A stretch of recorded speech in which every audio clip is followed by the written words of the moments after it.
Benedicite, hoy 19 de marzo recordamos a San José. Varias iglesias de Occidente celebran hoy su memoria. Pero, ¿qué información tenemos de José de Nazaret?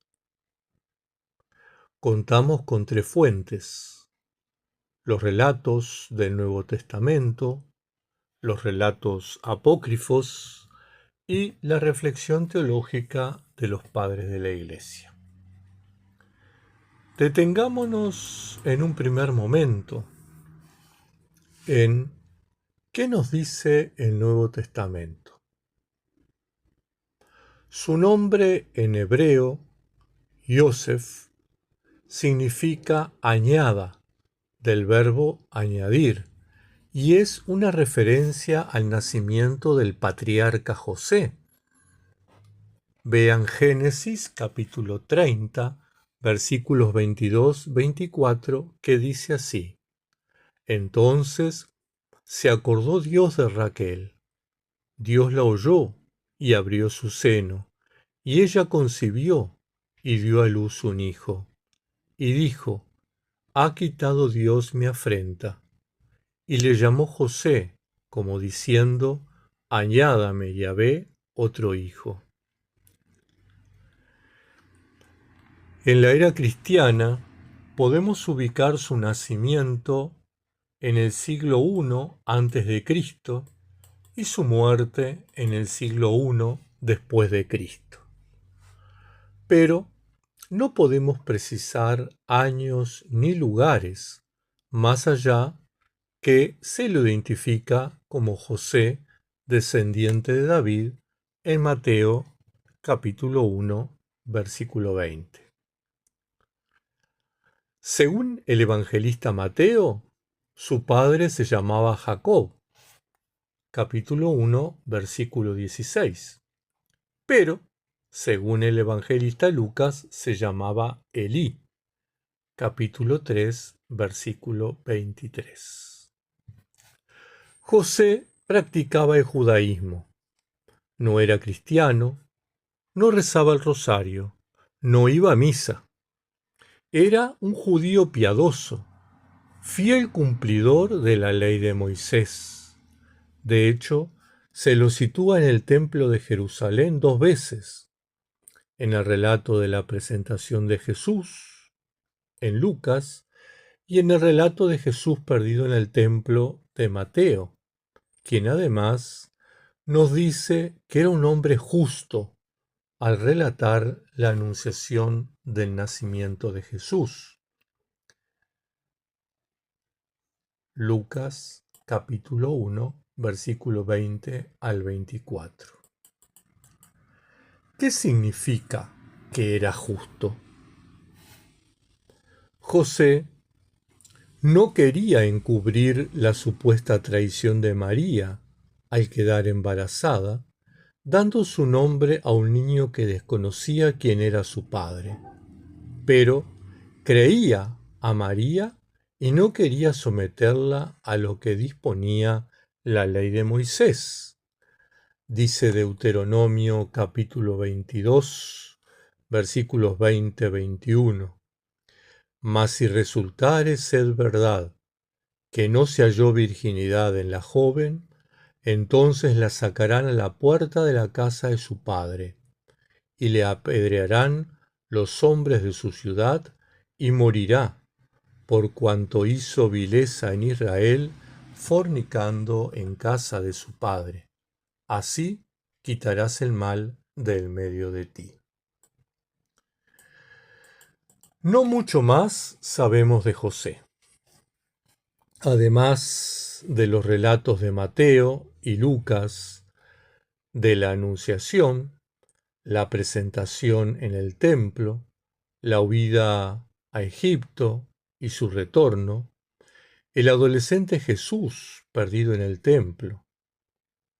Todos evangelios de la infancia, relatos teológicos y no necesariamente históricos, ya que los otros dos evangelistas, Marcos y Juan no los presentan.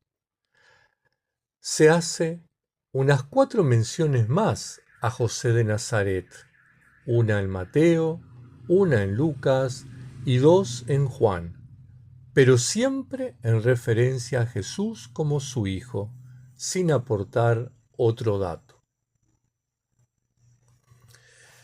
En relación a su oficio, debemos hacer una corrección. El documento griego del Evangelio de Mateo dice que José de Nazaret era tectodos, que literalmente se traduce por albañil y no por carpintero. Ahora bien, ¿qué nos dicen los evangelios o los escritos apócrifos? El Evangelio de Santiago, un escrito apócrifo del año 150 después de Cristo, aproximadamente, centrado en relatar la infancia de Jesús, afirma que José era viudo, con hijos, y que tiempo después tomó a María como su esposa para custodiar su virginidad. La historia de José el carpintero, otro escrito apócrifo del siglo VI, escrito 500 años después de los Hechos, se presenta como la biografía de José dictada por Jesús, donde se narra que José vivió célibe durante 40 años. Luego se casó con su primera esposa, que desconocemos su nombre, con la que tuvo 6 hijos, 4 varones y 2 mujeres. Judas, Justo, Santiago y Simón eran los varones, Asia y Lidia las mujeres. Estuvo 49 años casado con su primera esposa, de la cual enviudó y un año después se casó con María, ella virgen perpetua. Interesante la insistencia que hace el autor de la historia de José el carpintero en el celibato de José y en la virginidad de María. Lástima que este relato es del siglo VI y no del primero, donde el cristianismo ya había incorporado la vida ascética, la vida monástica, las comunidades de vírgenes. Continúa diciendo la historia de José el carpintero que a los 111 años de edad José enfermó y murió, asistido por Jesús, que le aseguró el perdón de los pecados y la entrada al paraíso. Otros escritos apócrifos nos proporcionan el nombre de la primera esposa y otros datos, pero siempre escritos muy tardíos.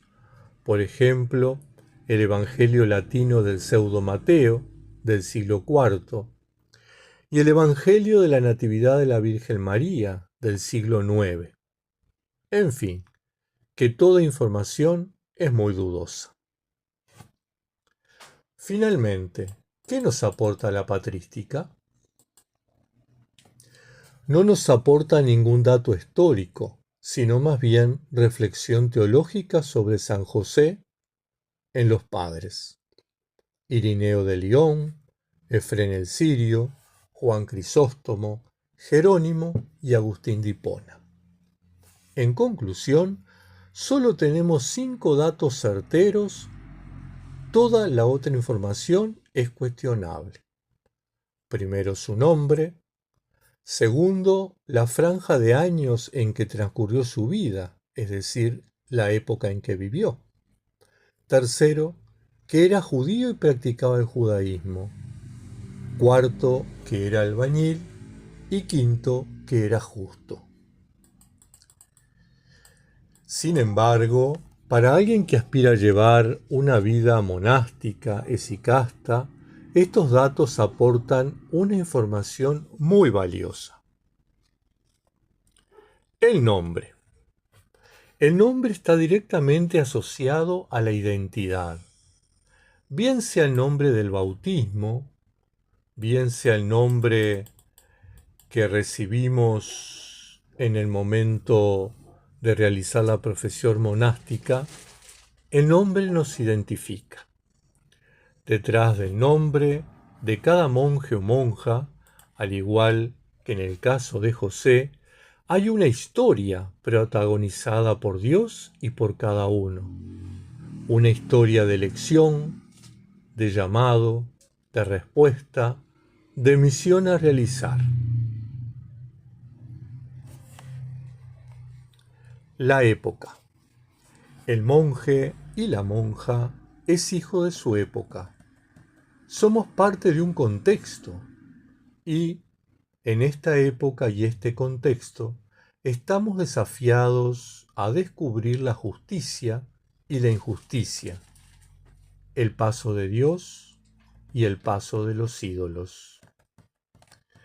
Como José, que debió migrar a Egipto, estamos desafiados a desinstalarnos, dejando atrás nuestras seguridades para salvaguardar lo que Dios nos ha confiado.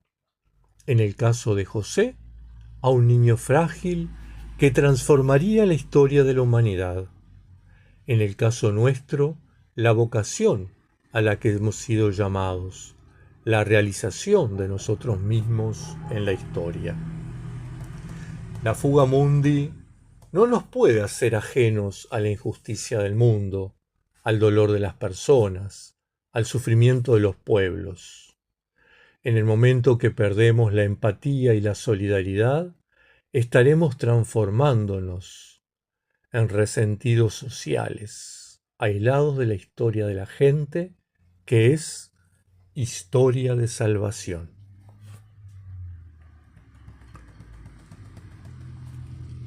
La pertenencia a un grupo y la coherencia de vida en relación a ello.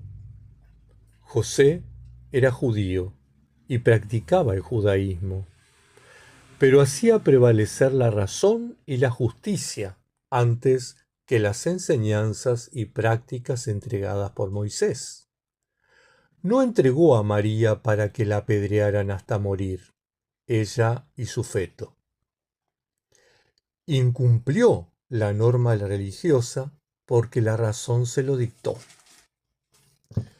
Nosotros, cristianos, debemos practicar el cristianismo, pero usando la razón y haciendo prevalecer la justicia.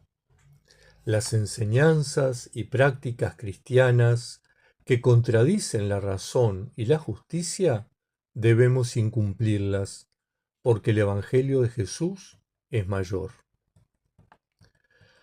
Así como Moisés, que era la autoridad mayor en el judaísmo, no pudo obligar a José a ir contra el plan de Dios, igualmente nosotros no estamos obligados a obedecer a ninguna autoridad eclesial que contradiga el plan de Dios. Los cristianos tenemos que ser coherentes con el Evangelio y debemos fidelidad a él, no a la iglesia tal o cual, no a la autoridad tal o cual.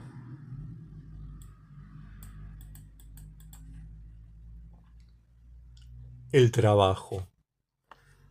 José era albañil. Trabajaba para asegurar el sustento de su familia. El trabajo es una realidad ineludible para los cristianos y especialmente para las monjas y los monjes. Los apotegmas de los padres del desierto dan razón de ello. Los monjes trabajaban para su sustento y para realizar las prácticas de misericordia, es decir, para ayudar a otras personas. La regla de San Benito afirma categóricamente: serán verdaderos monjes cuando vivan del trabajo de sus manos, como nuestros padres y los apóstoles. Un monje que no trabaja es un monje ocioso, un mal monje.